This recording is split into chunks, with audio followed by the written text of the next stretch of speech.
Juste avant que la vidéo commence, tu dois absolument savoir que tu peux récupérer une formation gratuite Assure ton bull market comme un pro et en plus de ça un accès VIP au contenu exclusif. Défile dans la description de cette vidéo, clique sur le premier lien juste ici, clique sur obtenir gratuitement, remplis ce formulaire, trade sur notre plateforme partenaire BitGet et obtiens le contenu VIP qui te permettra de trader à mes côtés en suivant mes stratégies et un accès VIP sur mon Discord. Également, tu recevras automatiquement mon top 5 altcoins pour 2024. Tu peux retrouver une vidéo qui t'explique tout dans la description. Juste ici, bon visionnage. Bonjour à tous, j'espère que vous allez bien. On se retrouve pour cette nouvelle vidéo. Je vais vous parler des exchange tokens et de leur importance pour l'écosystème. Enfin, pas vraiment l'importance, mais surtout les indications qu'ils peuvent nous donner sur l'état de santé de l'écosystème crypto et l'intérêt de les surveiller pour surveiller également vos autres investissements car c'est un très bon indicateur de marché. Du coup, aujourd'hui, j'ai choisi le BGB, le token de BitGet, également le OKB, le BNB, le WOO, le Gate Chain et également Coinbase Global. Donc là, j'ai pas pris le token de Coinbase. J'ai été directement prendre l'action de Coinbase qui s'échange en bourse directement sur le Nasdaq et on va parler de tout ça aujourd'hui. Alors, donc, ici au niveau du BGB, donc la première chose que je vous invite à surveiller quand vous regardez des exchange tokens, c'est tout simplement la courbe, ok? Est-ce que la courbe elle est croissante ou non? Il faut savoir que des exchange tokens qui s'apprécient, c'est hyper positif pour l'évolution du marché. Pourquoi? Ça veut dire simplement qu'il y a de l'argent qui rentre dans les exchange tokens et les exchange tokens, c'est un bon indicateur d'état de santé du marché. Quand les exchange tokens prennent de la valeur, on s'attend à ce que le reste du marché puisse en prendre car c'est un très bon état de santé, le marché est vraiment sain. Par exemple, si on regarde le BNB, c'est celui qui a le plus d'historique, donc le token de Binance, on peut voir que quand il explose, on estime que l'état de santé du marché crypto est très positif. Il y a tout qui explose. Pourquoi? Parce qu'il y a plein d'utilisateurs qui créent des comptes sur Binance, qui du coup achètent du BNB, s'intéressent au token. Et plus la courbe explose, plus ça indique qu'il y a demande, il y a de la demande pour le token, il y a de nouveaux utilisateurs. Et qui dit nouveaux utilisateurs dit argent qui rentre. Et donc argent qui rentre dans le marché dit tout simplement liquidité et donc pump des altcoins, du Bitcoin, etc., etc. On voit actuellement par exemple que le BNB ici, donc c'est le token qui a le plus d'historique, le token de Binance, on a eu une grosse phase d'accumulation de 2018 jusqu'à 2020, 2021. Donc il faut savoir que pendant cette période, le marché crypto était un peu en stand-by, on n'avait pas beaucoup de nouveaux utilisateurs. Pour avoir connu cette période, c'était un peu mort entre guillemets. Il n'y avait pas non plus également beaucoup de devs qui développaient beaucoup du côté du marché crypto. Franchement, c'était un peu ennuyant. Et on avait très peu de nouveaux utilisateurs, donc les marchés bougeaient pas trop, on était en phase d'accumulation. Ici, c'est vraiment les grosses baleines, les whales qui ont accumulé beaucoup. Ensuite, on a eu le breakout ici. Le breakout a eu lieu en janvier 2021. Il faut savoir qu'en janvier 2021, on a eu quoi? On a eu, si je dis pas de bêtises, l'ATH du Bitcoin. Ici, on avait réussi à faire un nouvel ATH, donc c'était en décembre 2020, donc c'était un mois après que le BNB a réussi justement à breaker. L'histoire est en train de se répéter puisque Bitcoin ici est en train de faire un nouvel ATH et on a le BNB du coup qui lui est en train de sortir de cette grosse phase d'accumulation. Si je me mets en close line ici, on va voir que tout ça c'était une phase d'accumulation. On en est sorti au nord, donc on peut spéculer sur le fait que tant que BNB ici ne regagne pas son range, qu'il est bel et bien dans une nouvelle phase tendancielle et qu'il va aller rejoindre ses sommets bientôt. D'un point de vue technique, c'est ce qu'on pourrait se dire. Résistance ici aux 450 $, puis aux 490 et puis on aura le sommet ici. Dans la théorie d'un BNB qui progresse, tout simplement Binance qui gagne des utilisateurs, qui attire de nouvelles personnes et tout simplement la plateforme s'apprécie et le token également. Nouveaux utilisateurs, des gens qui achètent, etc., etc. Donc plutôt positif ici. Si je prends la mèche, on voit qu'on a cassé aussi le haut de la mèche. Donc pour moi, on a bien confirmé. On a eu un pullback là quand on a eu la correction du BTC de 69 000 à 59 000 $. Mais plutôt positif. Moi, ce que je vois sur le BNB ici. Et tous les exchange tokens ont de beaux graphiques. Donc ça indique un bon état de santé. Par exemple, de novembre 2021 jusqu'à juin 2022, le BNB ne faisait que tomber. Donc ça indiquait justement que l'offre surperformait la demande. On avait beaucoup plus de vendeurs dans le marché crypto que d'acheteurs. Et du coup, les prix se sont écrasés et le prix de toutes les altcoins et du Bitcoin également. Ensuite, le BNB ici a formé son énorme range qui montre un désintérêt du marché. Et là, on voit une reprise d'intérêt du marché parce que le BNB est en train de casser son range justement, est en train de progresser. Donc plutôt positif pour l'état de santé du marché. Également, on a le BGB ici, donc le token de la plateforme BitGet. plateforme montante qui est en train de prendre de grosses parts de marché, que ce soit en Europe, en Asie, etc. Une plateforme qui se met à exploser. Du coup, ici, on a un BGB qui est bien plus haussier qu'un BNB, qui a pris beaucoup plus de valeur que le BNB et qui, pendant justement que le BNB consolidait, ici, on a BGB qui littéralement est déjà en train d'exploser. Pour moi, le BGB, c'est un rattrapage. C'est-à-dire que j'en parlais à l'époque, on était autour des 20-30 centimes et je le redis, ce que je vous dis, je le pense, c'est pas parce qu'on est partenaire avec BitGet que je vous dis oui, c'est magnifique, ça va aller à 100 $, machin. Non. On en parlait quand c'était autour des 20-30 centimes, peut-être 28 centimes, quelque chose comme ça, que pour moi c'était sous-évalué au niveau du nombre d'utilisateurs qu'on avait sur la plateforme, des revenus générés de la plateforme. Je ne connais pas les revenus générés de la plateforme, mais je peux imaginer, en regardant le volume exécuté, etc., combien la plateforme peut tirer en termes de profitabilité, sans avoir de gros chiffres, mais je peux comparer avec d'autres plateformes. Et BGB avait une capitalisation beaucoup trop faible en fonction du nombre d'utilisateurs, de ce qui était généré, des open interest, etc., etc. Du coup, on a eu ce rattrapage, justement, d'où la différence entre un BGB qui était déjà en train d'exploser et un BNB qui était en train de consolider ici. Et quand on compare les capitalisations, du coup, quand je vais sur CoinMarketCap, on va prendre BNB, par exemple, qui est l'exchange token numéro 1 actuellement, 63 milliards de capitalisation. C'est totalement mérité. Hein. Binance est la plateforme numéro 1 actuellement, la plateforme la plus utilisée, même si elle est restreinte un peu partout, c'est la plateforme qui est la plus utilisée dans le monde. Okay, ça ne fait pas d'elle la meilleure plateforme, mais ça fait d'elle la plateforme la plus utilisée actuellement. Donc c'est tout à fait mérité pour elle. Okay, ensuite, on a bien sûr BGB, donc le BitGet token, qui est en train justement de gratter de la capitalisation. On n'était même pas à 300 millions il y a encore un an. En termes de cap, on était à combien? On était, 500 millions, allez, quelque part, ouais. Entre 300 et 500, on a dépassé la barre du milliard de dollars et du coup, le BGB est rentré dans le top 100. Pour moi, c'est un rattrapage puisque quand on compare les deux, par exemple, le BGB et le BNB, donc le token de Binance, on voit que Binance, le BNB, c'est environ 63 milliards de dollars de capitalisation. Ok, BGB, c'est 1 milliard à peu près. 1 milliard, 1 milliard et demi. Donc, c'est grosso modo 50 fois plus pour Binance. Mais est-ce que Binance a 50 fois plus d'utilisateurs, génère 50 fois plus d'argent, etc.? Probablement pas. On peut aller voir au niveau des volumes, etc., etc. Par exemple, Exchange Spot, Binance, bien sûr, c'est les premiers avec un volume en 24 heures de 52 milliards. Puis derrière, on va avoir ici BitGet avec 2 milliards.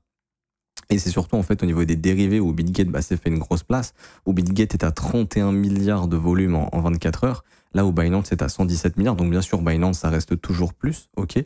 Mais BitGet qui a gagné beaucoup de place. Et ici, on voit que BitGet, c'est pas 50 fois moins de volume, que ce soit en spot, que ce soit en dérivé, que ce soit en nombre d'utilisateurs, etc., etc. Sachant que Binance a lancé les zero fees sur le FDUSD, donc ça a pas mal boosté ici leur volume. Mais par exemple, on prend un Coinbase, qui, bien sûr, maintenant gère les ETF de BlackRock, etc. et compagnie, bien sûr, qui est une société américaine, bien sûr, qui a un gros volume spot. Par exemple, faut savoir que Coinbase, ça vaut en bourse peut-être 30 milliards, si je dis pas de bêtises, peut-être plus maintenant, parce que ça a pris beaucoup de valeur récemment. Mais par exemple, BitGet, en termes de revenus, je pense perso que BitGet fait plus d'argent que Coinbase. Grâce au contrat dérivé, justement, qui génère bien plus de volume et beaucoup plus de frais de commission pour la plateforme. Mais là, on a 57 milliards de capitalisation pour Coinbase, donc je pense que ça va dépasser le BNB. Et Coinbase sera numéro 1, du coup, en termes de capitalisation exchange crypto, même si là, c'est en régulé en bourse, ça n'a rien à voir avec ce qu'on a, nous, sur le marché crypto.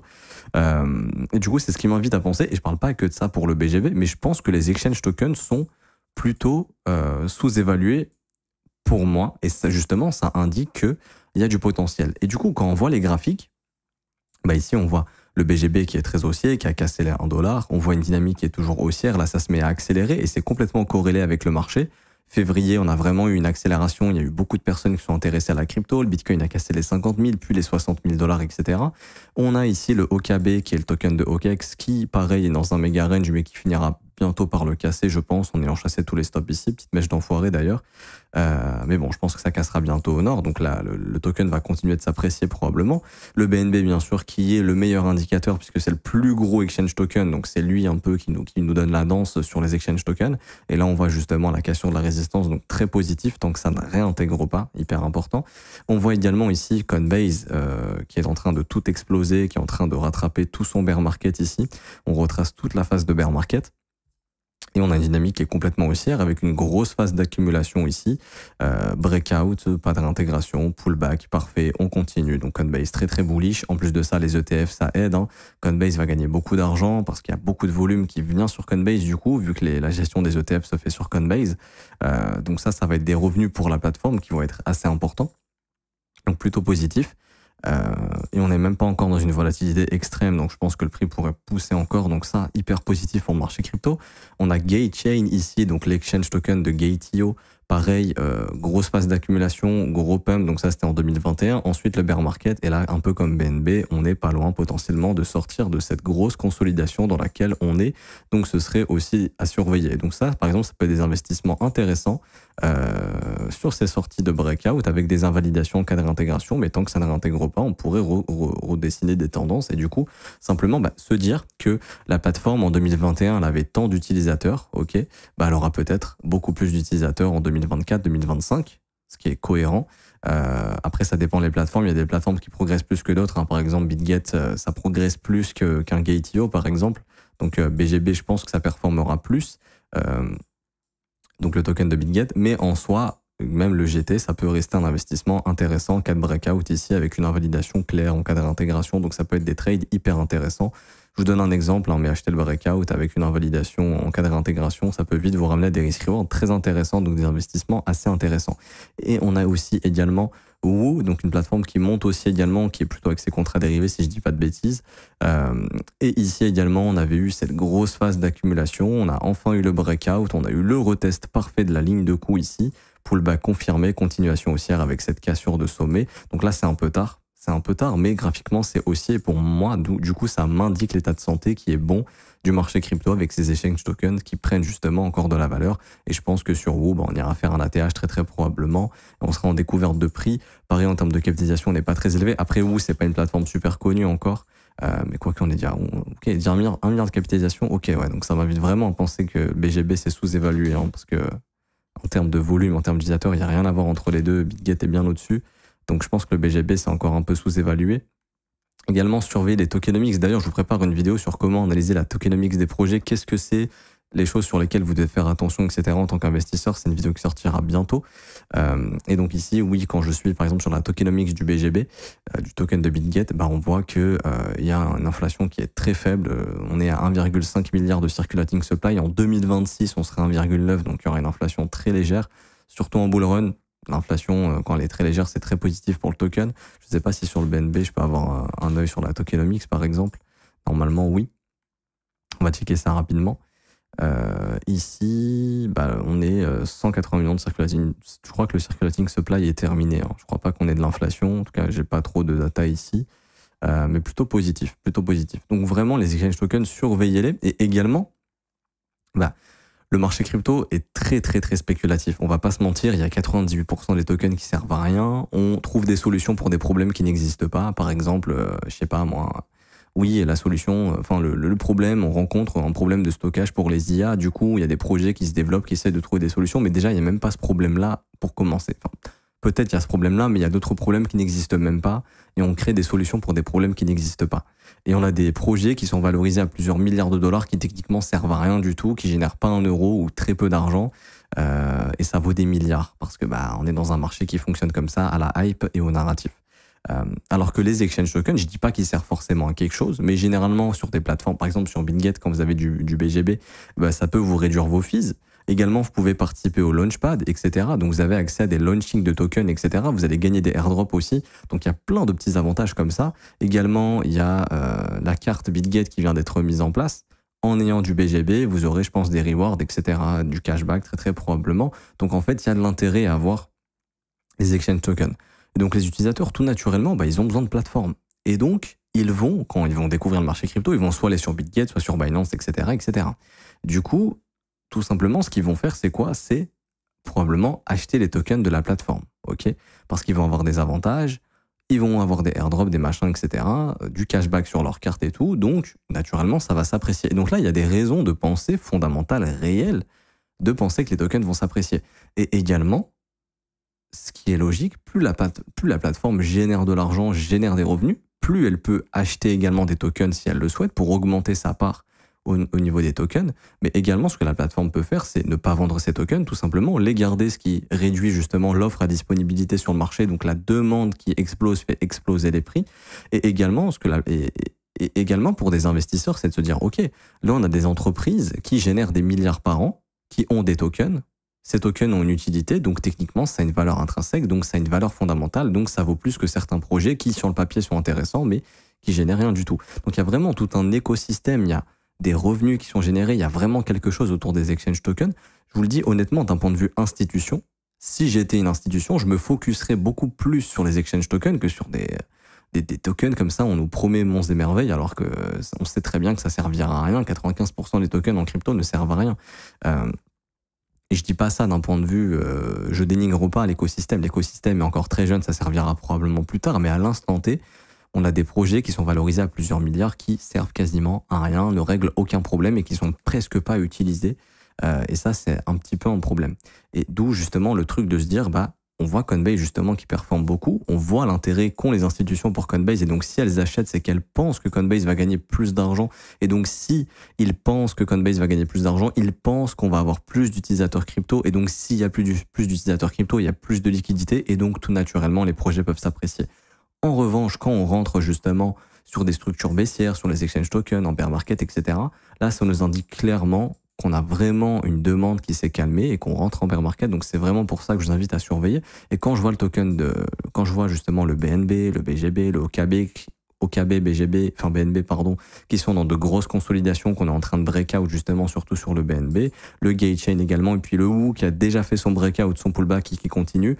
Personnellement, ça m'invite à penser que l'état de marché est sain actuellement, qu'on a beaucoup d'utilisateurs qui vont arriver, que les institutions, la smart money, les whales sont déjà en train de se positionner sur ces exchange tokens-là et qu'elles sont en train justement de se dire, bah, tous les nouveaux vont arriver, vont acheter les tokens et du coup, bah, nous, on est déjà dans le train et on se fera de l'argent comme ça. Donc c'est pour ça aujourd'hui, je voulais parler des exchange tokens. Après, il y a pas que eux, bien évidemment. J'ai une petite watchlist ici. On a le WU, GT, bah voilà, on a aussi le CoinEx token ici qui est en train de prendre un petit peu en valeur. Assez intéressant. Belle structure également. On a aussi le KCS, j'ai oublié, mais ça c'est le token de KuCoin qui reprend aussi beaucoup en valeur, hein, qui a pas mal recover ici. Donc plutôt positif. On a vu justement en novembre 2021, septembre 2023, c'était en plein bear market et justement c'est depuis septembre-octobre 2023 que le marché reprend des couleurs. Donc c'est intéressant. Il y a aussi le MX token qui est également en train de consolider sous ATH. Donc ça, le jour où ça va casser, si ça casse, bah, ça va se mettre à accélérer. Donc il y a tous ces exchange tokens là qui sont assez intéressants. Je vous invite à les surveiller. Après, bien sûr, faut pas acheter n'importe quoi. Faut aussi regarder la tokenomics, la capitalisation. Est-ce que vous pensez que c'est des plateformes qui peuvent vraiment gagner en utilisateurs? Personnellement, je pense que Bingate va gagner beaucoup d'utilisateurs parce que d'une part, je suis partenaire avec eux et que je sais qu'il y a beaucoup d'utilisateurs qui rentrent sur la plateforme, mais également que c'est une plateforme qui est beaucoup mise en avant et qui fonctionne très très bien. Donc, il n'y a aucune raison que si on a un gros bull run, ça gagne pas au niveau utilisateur. C'est juste pas possible. Ça va gagner beaucoup d'utilisateurs. Et aussi, c'est une plateforme qui est beaucoup mise en avant. Je pense que Binance aussi, ça va toujours gagner beaucoup d'utilisateurs. Ils sont vraiment partout. Donc, ils ont déjà un gros pied dans le marché. OKB sera plutôt, je pense, du côté du marché asiatique. Donc, il y a une grosse part de marché pour eux.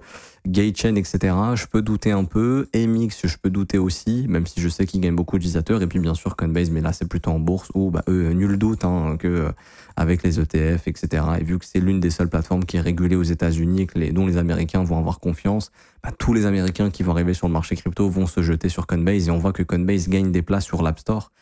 Donc là, on télécharge l'application sur les iPhones, les iPads, etc. Ils étaient dans le top 300, ils viennent de passer dans le top 50. Donc on voit justement que ça télécharge beaucoup l'application. Donc là, il y a plein d'argent qui va rentrer sur Coinbase. Donc ça va probablement augmenter les revenus de la plateforme d'ici peut-être un trimestre ou deux. Donc ça, on est déjà en train de le pricer et c'est plutôt positif. Donc voilà. Je voulais vous parler de tout ça, j'espère que ça vous aura plu. Si c'est le cas, n'hésitez pas à laisser un pouce bleu, vous abonner si ce n'est pas déjà fait, également mettre un commentaire, ça récompense le travail qui est fourni. Vous avez une formation gratuite qui vous attend en commentaire épinglé. Obtiens ta formation et accède au VIP gratuitement pour trader à mes côtés. Vous cliquez sur ce lien, il y a un formulaire, vous le remplissez, ça vous prend 2 minutes, c'est 100% gratuit, il n'y a rien à payer et vous aurez accès à la formation. Également, le deuxième lien, rejoindre le VIP gratuitement. Là, vous cliquez sur cette vidéo et je vous explique tout. Pour rejoindre le VIP, c'est gratuit. Le VIP, c'est simple. C'est des cours qui vous attendent, qui ont déjà été tournés, des market reviews quasiment quotidiennes, des tokens à surveiller, des trades qu'on déclenche et qu'on vous montre en direct comment on les déclenche, etc. Et aussi, je vous envoie des vidéos privées. Pour ça, c'est que pour les VIP où je vous montre les assets que je surveille.